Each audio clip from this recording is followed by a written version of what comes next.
食べるのがいいんやね。いいとこやね。ここはまさに愛のオアシス。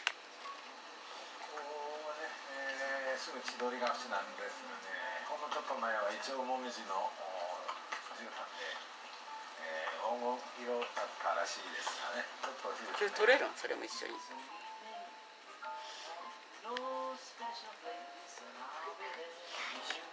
あいにくの天気であったが、色鮮やかな落ち葉が内田さんを迎えてくれた。今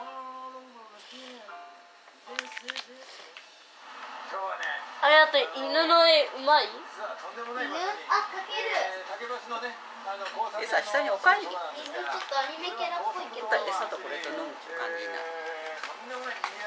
本物っぽく。ラッキーラッキーラッキーでラッキー。ラッキーじゃない。交差点のね、角にある毎日新聞の本社の裏なんですが。いる